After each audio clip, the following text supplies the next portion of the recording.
ನಮಸ್ತೆ ಎಲ್ಲರಿಗೂ, ಜೈ ಶ್ರೀರಾಮ್.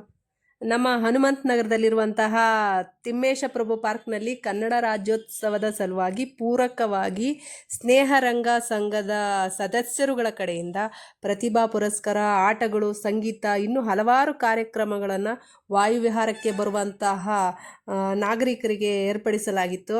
ಅದರಲ್ಲಿ ನಮ್ಮ ಹಿರಿಯ ನಾಗರಿಕರು ಭಾಗವಹಿಸಿರುವುದು ಹೆಮ್ಮೆಯ ವಿಷಯ. ಅವರ ಉತ್ಸಾಹ, ಹುರುಪು ನಮ್ಮ ಈಗಿನ ಹುಡುಗ ಹುಡುಗಿಯರನ್ನು ನಾಚಿಸುವ ಥರ ಇತ್ತು. ಎಲ್ಲರೂ ಬೆಳಗ್ಗೆನೆ ಸ್ಪರ್ಧಿಗಳು ಬಂದು ಭಾಗವಹಿಸಿರೋದು ತುಂಬ ಖುಷಿಯ ವಿಚಾರ.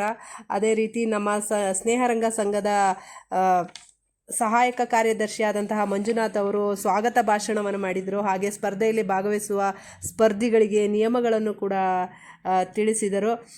ನಂತರ ನಮ್ಮ ಸ್ನೇಹರಂಗ ಸಂಘದ ಕಾರ್ಯದರ್ಶಿಯಾದಂತಹ ಮಿಸ್ಟರ್ ರಂಗಪ್ಪಮ್ ಅವರು ಕೂಡ ಸ್ಪರ್ಧೆಯಲ್ಲಿ ಭಾಗವಹಿಸುವಂತಹ ಹಿರಿಯರಿಗೆ ಸ್ಪರ್ಧೆಯ ಬಗ್ಗೆ ವಿವರಗಳನ್ನು ಹೇಳಿದರು. ಹಾಗೆ ಸಾಹಿತ್ಯಕ್ಕೆ ಹೆಚ್ಚು ಗಮನ ಕೊಡಲು ಹೇಳಿದರು.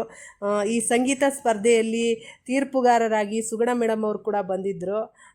ಅವ್ರ ಬಗ್ಗೆ ಹೇಳಬೇಕಂದ್ರೆ ಅವರು ಸುಗಮ ಸಂಗೀತ ಗಾಯಕರು ಹಾಗೂ ಸಂಗೀತದಲ್ಲಿ ತುಂಬ ಹೆಸರು ಮಾಡಿದ್ದಾರೆ. ಅವರು ಈ ಕಾರ್ಯಕ್ರಮಕ್ಕೆ ಬಂದಿರೋದು ತುಂಬ ಖುಷಿಯ ವಿಚಾರ. ನಂತರ ಕಾರ್ಯಕ್ರಮ ಶುರುವಾಯಿತು. ಕಾರ್ಯಕ್ರಮ ಶುರುವಾದ ನಂತರ ಒಬ್ಬರಿಗಿಂತ ಒಬ್ಬರು ಸ್ಪರ್ಧಿಗಳು ಹಾಡುಗಳನ್ನು ಚೆನ್ನಾಗಿ ಹೇಳಿದ್ರು. ಬಹುಮಾನಗಳನ್ನು ಕೂಡ ಘೋಷಿಸಿದ್ರು. ಮಹಿಳೆಯರಿಗೆ 3 ಬಹುಮಾನಗಳು ಮತ್ತು ಅದೇ ರೀತಿ ಪುರುಷರಿಗೂ ಕೂಡ 3 ಬಹುಮಾನಗಳನ್ನೆಲ್ಲ ಘೋಷಿಸಿದ್ರು. ಫಸ್ಟ್, ಸೆಕೆಂಡ್, ಥರ್ಡ್ ಆ ಥರ ಘೋಷಿಸಿದ್ರು. ಸ್ನೇಹರಂಗ ಕಡೆಯಿಂದ ಈ ಥರ ಒಳ್ಳೆಯ ಕಾರ್ಯಕ್ರಮಗಳು ನಡೀತಾ ಇದೆ. ಇನ್ನು ಮುಂದೆ ಕೂಡ ಒಳ್ಳೊಳ್ಳೆ ಕಾರ್ಯಕ್ರಮಗಳು ಬರಲಿ ಅಂತ ಹೇಳಕ್ಕೆ ಇಷ್ಟಪಡ್ತೀನಿ. ಈ ವಯಸ್ಸಾದಂತಹ ಹಿರಿಯರಿಗೆ ನಾವು ರೆಸ್ಪೆಕ್ಟ್ ಕೊಡಬೇಕು.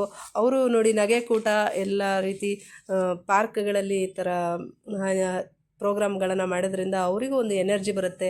ಮನೆಯಲ್ಲಿ ಎಷ್ಟೇ ಕಷ್ಟ ಸುಖ ಏನೇ ಇರಲಿ, ಹೊರಗಡೆ ಬಂದಾಗ ಅವರು ಆರಾಮಾಗಿ ಈ ಥರ ಪಾರ್ಟಿಸಿಪೇಟ್ ಮಾಡೋದು, ನಮ್ಮ ಎನರ್ಜಿಯಿಂದ ಓಡಾಡ್ತಾರಲ್ಲ ಅದೇ ಖುಷಿ ನಮಗೆ.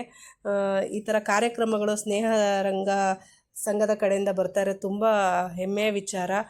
ಇನ್ನು ಇದು ಮುಂದೆ ಇನ್ನೂ ಒಳ್ಳೊಳ್ಳೆ ಕಾರ್ಯಕ್ರಮಗಳು ಬರಲಿ ಅಂತ ಹೇಳಕ್ಕೆ ಇಷ್ಟಪಡ್ತೀನಿ. Thank you.